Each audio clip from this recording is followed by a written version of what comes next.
नमस्कार, आप देख रहे हैं डीडी न्यूज और आपके साथ मैं हूं शहला निगार। बुलेटिन की शुरुआत करेंगे, लेकिन आइए उससे पहले एक नजर डाल लेते हैं सुर्खियों पर। प्रधानमंत्री नरेंद्र मोदी आज ग्लोबल मिलेट्स श्री अन्न सम्मेलन का नई दिल्ली में स्थित पूसा संस्थान में करेंगे उद्घाटन। वैश्विक सम्मेलन में 100 से ज्यादा देशों के प्रतिनिधि होंगे शामिल। पीएम अंतर्राष्ट्रीय मिलेट्स वर्ष पर डाक टिकट और सिक्का भी करेंगे जारी।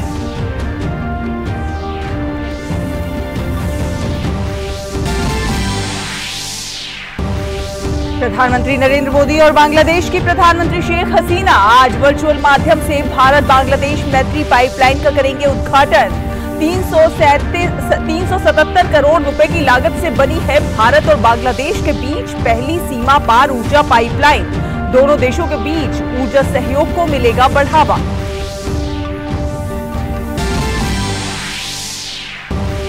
भारत की G20 अध्यक्षता के तहत स्टार्टअप 20 एंगेजमेंट ग्रुप की बैठक सिक्किम के गंगटोक में होगी शुरू। 2 दिवसीय बैठक में G20 सदस्य देशों और भारतीय स्टार्टअप लेंगे हिस्सा।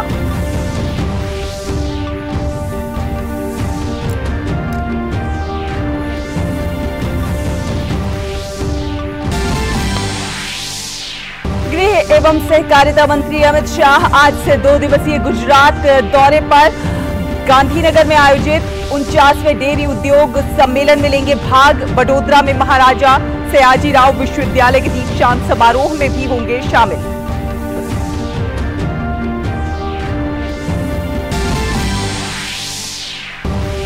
अंतर्राष्ट्रीय अपराध न्यायालय ने रूस के राष्ट्रपति पुतिन के खिलाफ जारी किया गिरफ्तारी वारंट। यूक्रेन ने बताया ऐतिहासिक कदम। रूस ने कहा इस निर्णय का ना कोई कानूनी आधार और ना ही कोई वैधता।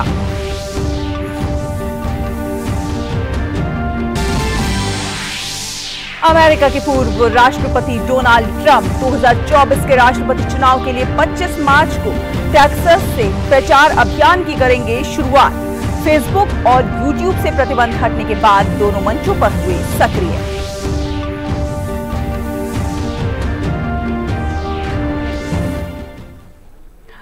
तो चलिए बुलेटिन की शुरुआत करते हैं और खबरों पर विस्तार से नजर डालते हैं। शुरुआत करेंगे सबसे महत्वपूर्ण खबर के साथ। जी हां, प्रधानमंत्री नरेंद्र मोदी 18 मार्च यानी कि आज नई दिल्ली के पूसा स्थित भारतीय कृषि अनुसंधान संस्थान के राष्ट्रीय कृषि विज्ञान परिसर में ग्लोबल मिलेट्स श्री अन्न सम्मेलन का उद्घाटन करेंगे। प्रधानमंत्री इस अवसर पर एक सभा को भी संबोधित करेंगे।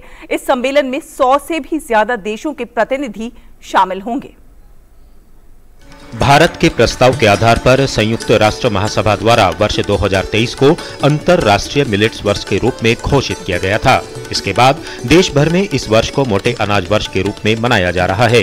प्रधानमंत्री नरेंद्र मोदी शनिवार को दिल्ली में ग्लोबल मिलेट्स श्री अन्न सम्मेलन का उद्घाटन करेंगे और एक सभा को भी संबोधित करेंगे। ये जो समिट है, इससे पूरे विश्व के अंदर एक मैसेज जाएगा कि ये जो ग्लोबल स्तर पर जिस तरह से किया जा रहा है, तो बाजरा है, ज्वार है, रागी है, ये जो हमारे छोटे छोटे किसान जो होते हैं, छोटे किसान जो खेती करते हैं, इससे ये अनाज जब विश्व में जाएगा और तो एक तो यहाँ का प्रोडक्ट है, ये उत्पादन है, वो भी किसानों को भी प्रॉफिट होगा।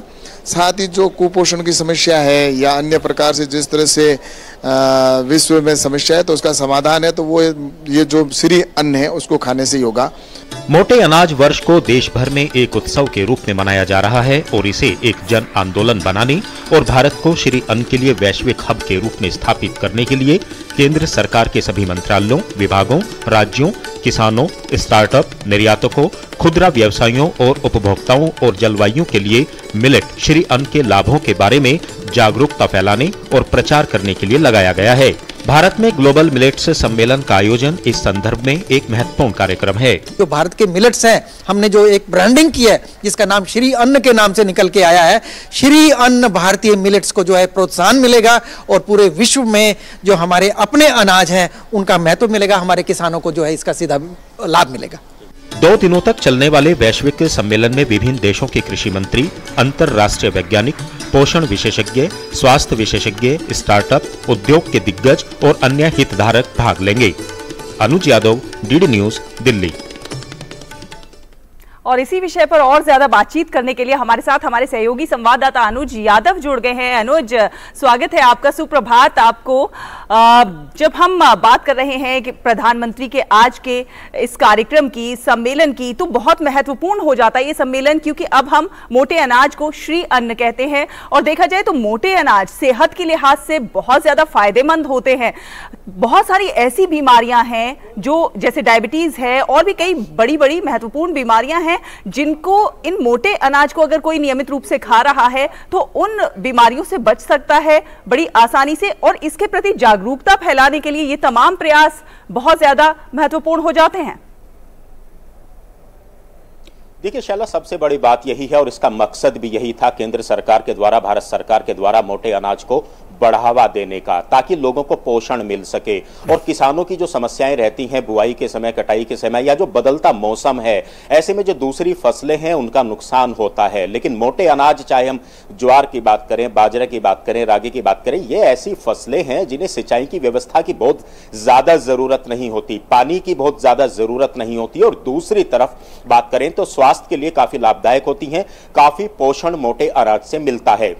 और हम इस बात को जानते हैं कि संयुक्त राष्ट्र महासभा के अंदर यह प्रस्ताव भारत ने इसको दिया था कि भाई इसको आप अगर पास करेंगे तो ये एक दुनिया के लिए भी एक खाद्यान्न की सुरक्षा को लेकर जो है काफी महत्वपूर्ण भूमिका निभाएगा, क्योंकि हम जानते हैं कि दुनिया के कई ऐसे देश हैं जहां खाद्यान्न का संकट हुआ था। अगर मैं रूस और यूक्रेन युद्ध की बात करूं तो वहां पर गेहूं की काफी कमी देखी गई थी। उसमें हालांकि भारत ने काफी मदद की थी, कई देशों को यहां से गेहूं का निर्यात भी किया था। तो निश्चित तौर पर ना सिर्फ भारत के लिए बल्कि विश्व भर के लिए, दुनिया के कई देशों के लिए, अगर इस मिलेट्स को, जिसे भारत के अंदर श्री अन्न के नाम से इसको नाम दिया गया है, अगर इसको बढ़ावा दिया जाएगा, लोगों को इसके प्रति जागरूक किया जाएगा, तो निश्चित तौर पर आने वाले समय में लोगों को ना सिर्फ पोषण मिलेगा, किसानों को ना सिर्फ फायदा होगा, बल्कि दुनिया के कई देशों के अंदर इसका फायदा होगा और खाद्यान्न का जो एक संकट रहता है वो भी खत्म होगा। और इसमें अग्रणी भूमिका अगर कोई निभाएगा तो निश्चित तौर पर भारत निभाएगा। और आज इसी वजह से प्रधानमंत्री नरेंद्र मोदी जब इस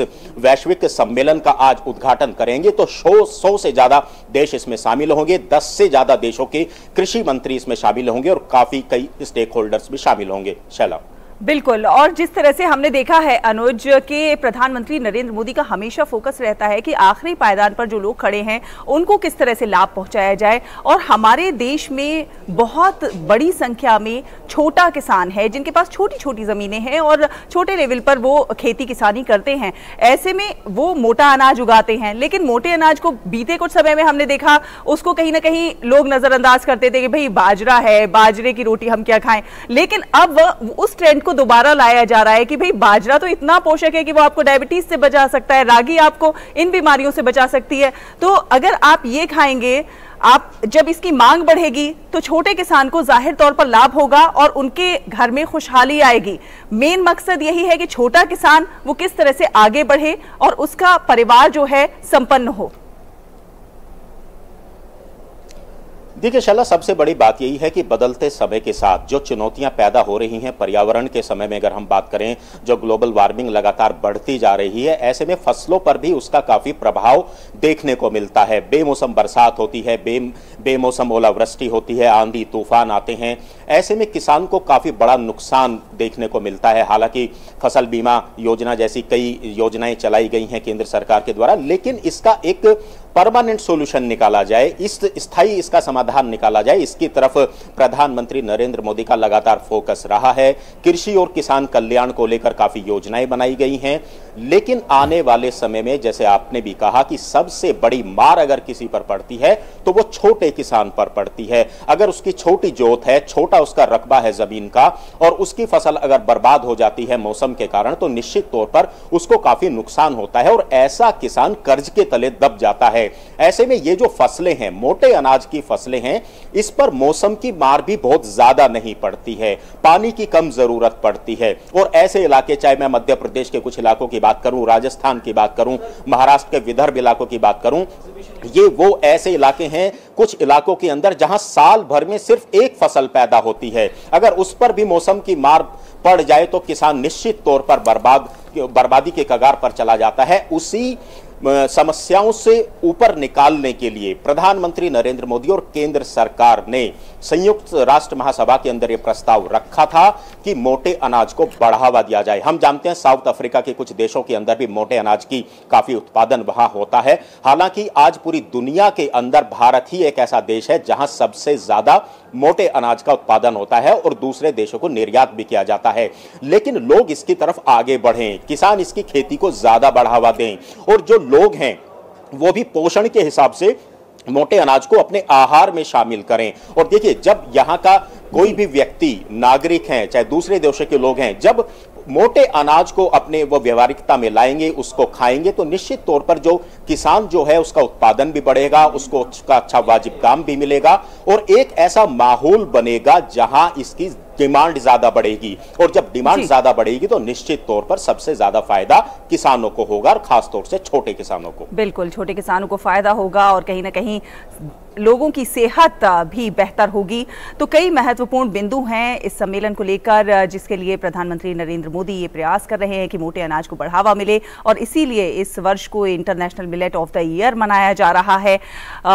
वैसे तो कई देश हैं अनुज जहां पर मोटा अनाज उगाया जाता है, लेकिन भारत सबसे बड़ा, भारत में 21 राज्यों में मोटे अनाज को किसी न किसी तरह से उगाया जाता है। आगे आपसे और बात करेंगे अगले बुलेटिन में। आप इस सम्मेलन पर अपना नजर बनाए रखिए। फिलहाल धन्यवाद आपका ये तमाम इनपुट हमारे दर्शकों के साथ साझा करने के लिए। इसी के साथ बुलेटिन में एक ब्रेक ले लेते हैं। ब्रेक के उस पार कुछ और खबरें रहेंगी। आप देखते रहिए DT न्यूज।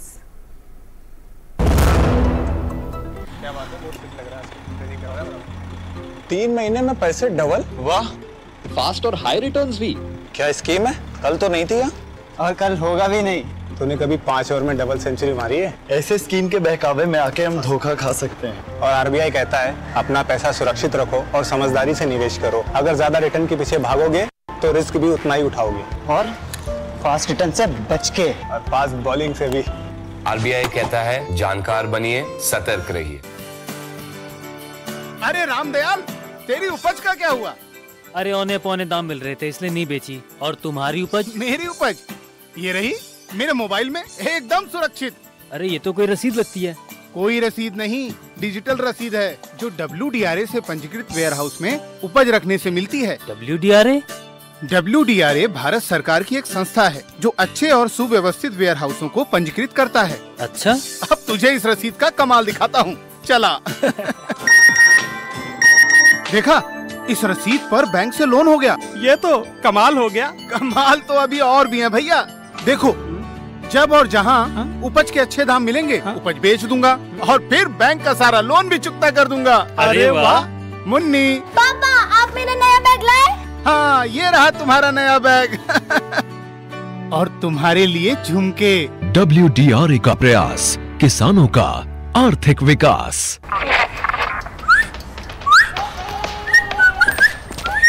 ये किया, but no hand wash. Germs करेंगे out. Hand wash reminder by a hand ambassador Sachin Tendulkar का हाथ। सेवलॉन स्वस्थ इंडिया मिशन। ब्रेक के बाद स्वागत है आपका। आप देख रहे हैं DT न्यूज। आपको बता दें कि प्रधानमंत्री नरेंद्र मोदी और बांग्लादेश की प्रधानमंत्री शेख हसीना आज वीडियो कॉन्फ्रेंसिंग के माध्यम से भारत बांग्लादेश मैत्री पाइपलाइन का उद्घाटन करेंगे। ये भारत और बांग्लादेश के बीच सीमा पार पहली ऊर्जा पाइपलाइन है, जिसे 377 करोड़ रुपए की लागत से बनाया गया है, जिनमें से पाइपलाइन के बांग्लादेश में निर्मित हिस्से पर लगभग 285 करोड़ रुपए की लागत आई है, जिसे अनुदान सहायता के तहत भारत सरकार ने वहन किया है। पाइपलाइन में प्रतिवर्ष 1 million metric ton high speed diesel पहुंचाने की क्षमता है। ये शुरुआत में उत्तरी बांग्लादेश के 7 जिलों में हाई स्पीड डीजल की आपूर्ति करेगी। भारत बांग्लादेश मैत्री पाइपलाइन के संचालन से भारत से बांग्लादेश तक HSD लाने ले जाने का एक स्थायी, विश्वसनीय, किफायती और पर्यावरण के अनुकूल साधन स्थापित होगा और दोनों देशों के बीच ऊर्जा सुरक्षा में सहयोग को और बढ़ाएगा।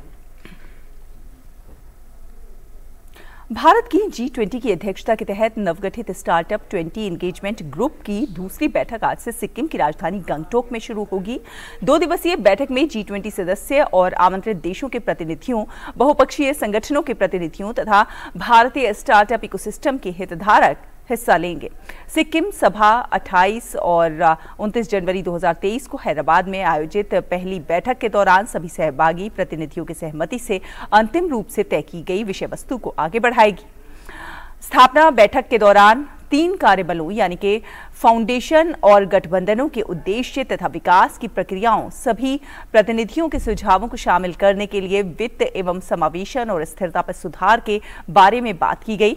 फाउंडेशन और गठबंधन कार्यबल सर्वसम्मत फैसलों के जरिए वैश्विक स्टार्टअप इकोसिस्टम के सामंजस्य के लिए काम करेंगे। ये स्टार्टअप्स के लिए एक वैश्विक ज्ञान भंडार हब स्थापित करेगा जो G20 देशों के भीतर सर्वोत्तम कार्य प्रणालियों को प्रदर्शित करेगा और साझा करेगा।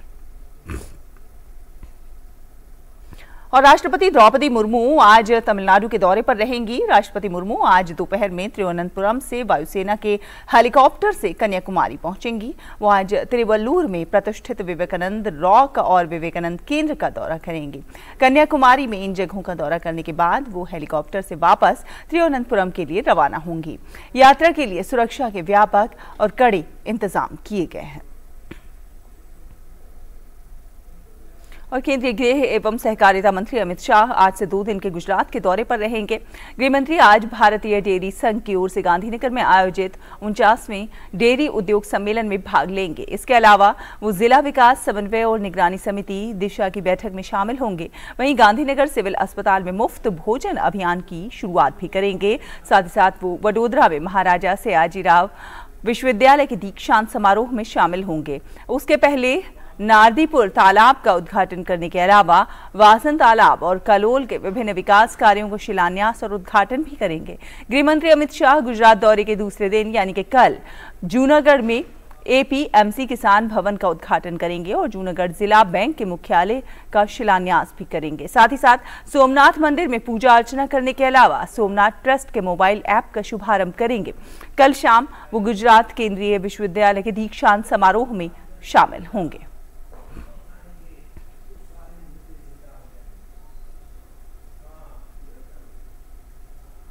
केंद्रीय रक्षा मंत्री राजनाथ सिंह आज लखनऊ में 1450 करोड़ रुपए के 352 विकास कार्यों का उद्घाटन और शिलान्यास करेंगे। इस समारोह में उत्तर प्रदेश के मुख्यमंत्री योगी आदित्यनाथ भी शिरकत करेंगे। वो लखनऊ उद्योग व्यापार मंडल द्वारा रामलीला मैदान में आयोजित होली मिलन समारोह में शामिल होंगे। दोपहर बाद वो कॉलवेन ग्राउंड में एक समारोह में विकास से जुड़ी विभिन्न परियोजनाओं का उद्घाटन एवं शिलान्यास करेंगे।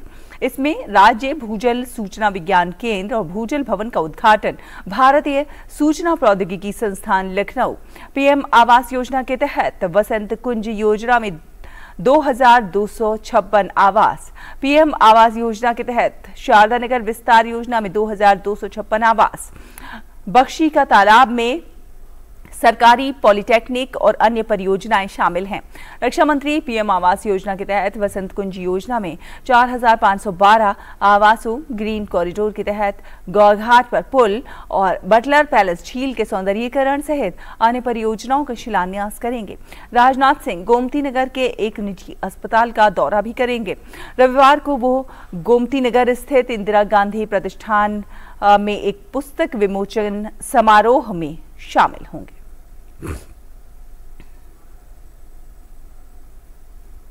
और जम्मू कश्मीर के पुलवामा के मित्री गांव इलाके में सुरक्षा बलों और आतंकवादियों के बीच एक मुठभेड़ चल रही है।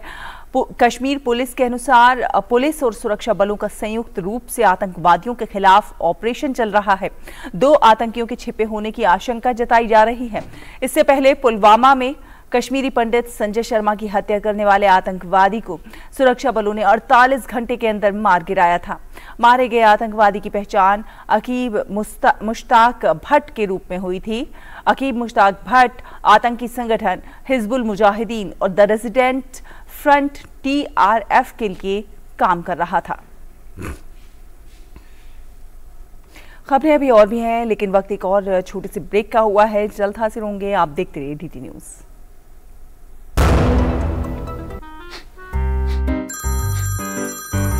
सर, आपका KYC अपडेट करना है, नहीं तो अकाउंट और ATM कार्ड ब्लॉक हो जाएगा। सावधान सावधान, 2.5 करोड़ का इनाम मुझे। देखिए, अनजाने कॉल्स, फर्जी ईमेल्स, लिंक्स और जाली ऐप से अपना पिन, ओटीपी, पासवर्ड कभी भी किसी के साथ शेयर न करें। आप रहेंगे सावधान तो नहीं होगा नुकसान। आरबीआई कहता है, जानकार बनिए, सतर्क रहिए।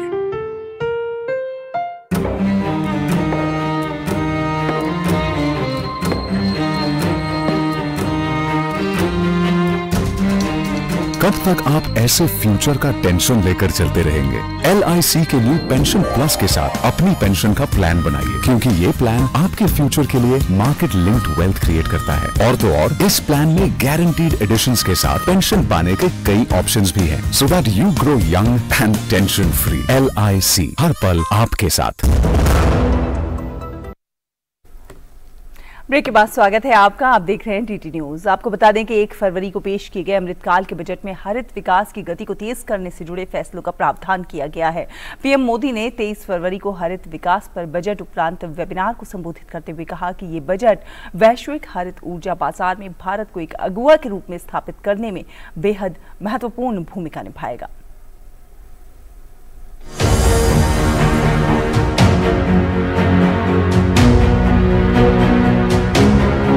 वैश्विक हरित ऊर्जा बाजार में भारत की अग्रणी भूमिका।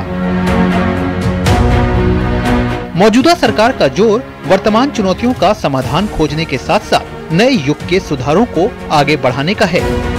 सरकार अर्थव्यवस्था के हरित विकास के लिए हर संभव सहायता देने को तैयार।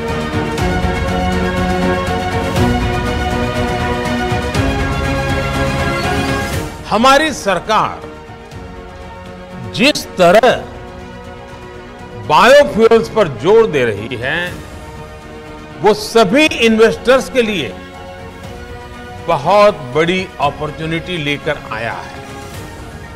अभी हाल ही में मैंने E20 फ्यूल को भी लॉन्च किया है। हमारे देश में एग्री वेस्ट की कमी नहीं है। ऐसे में देश के कोने कोने में इथेनॉल प्लांट्स की स्थापना के मौके को इन्वेस्टर्स को छोड़ना नहीं चाहिए। बजट में हरित विकास के लिए अनेक घोषणाएं की गई हैं। पीएम प्रणाम, गोवर्धन, वाहन स्क्रैपिंग नीति जैसी योजनाएं देश के भविष्य को आकार देने में प्रमुख भूमिका निभाएंगी। व्हीकल स्क्रैपिंग आप सभी के लिए बहुत बड़ा मार्केट बनने जा रहा है। ये रीयूज, रिसाइकल और रिकवरी के सिद्धांत पर चलते हुए हमारी सर्कुलर इकोनॉमी को भी नई ताकत देगा। मैं भारत के नौजवानों को, हमारे स्टार्टअप्स को सर्कुलर इकोनॉमी के विभिन्न माध्यमों से जुड़ने का भी आग्रह करूंगा।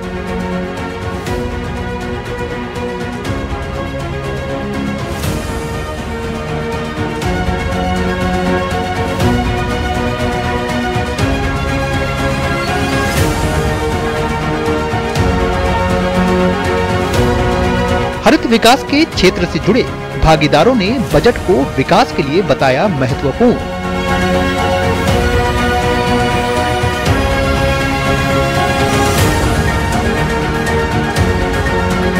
ये इस वर्ष के बजट में हरित ऊर्जा पर जो विशेष फोकस किया गया है, वह अवश्य ही बहुत उपयोगी और सराहनीय कदम है।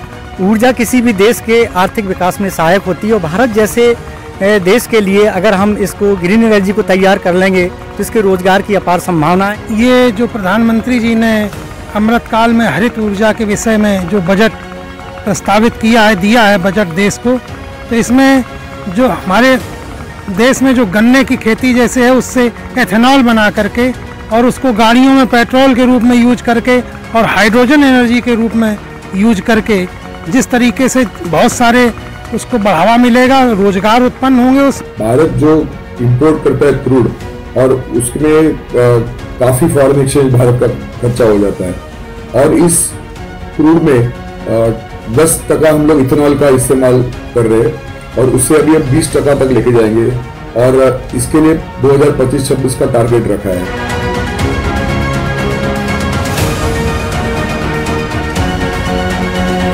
हरित ऊर्जा के लिए प्रौद्योगिकी की बात आती है तो भारत में दुनिया का नेतृत्व करने की विशाल क्षमता है।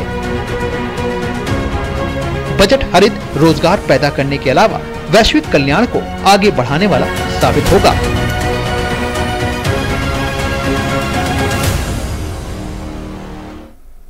और प्रधानमंत्री नरेंद्र मोदी का जनता से सीधा संवाद डीडी न्यूज पर हर महीने के आखिरी रविवार को मन की बात कार्यक्रम के जरिए करोड़ों लोगों से सीधे प्रधानमंत्री जुड़ते हैं। 3 अक्टूबर 2014 को पहली बार प्रधानमंत्री नरेंद्र मोदी ने जनता से अपने मन की बात साझा की थी। अप्रैल में 100वीं कड़ी के साथ ये सिलसिला लगातार जारी रहेगा। हम आपको दिखा रहे हैं कुछ चुनिंदा अंश। पीएम ने 7वीं कड़ी में किसानों की हालत सुधारने का संकल्प लिया था।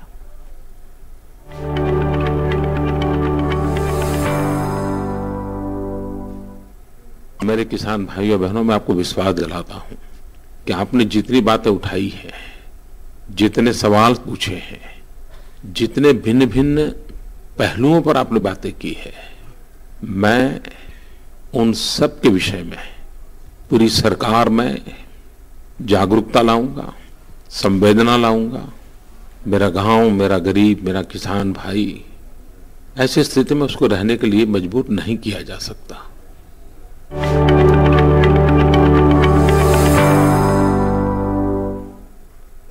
और अब वक्त हो चला है आपसे विदा लेने का, लेकिन जाने से पहले हम आपको बता दें कि आज बॉलीवुड के मशहूर अदाकार शशि कपूर का जन्मदिन है।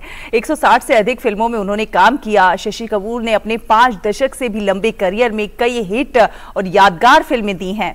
आप उन पर फिल्माए गए गानों का आनंद उठाइए और हमें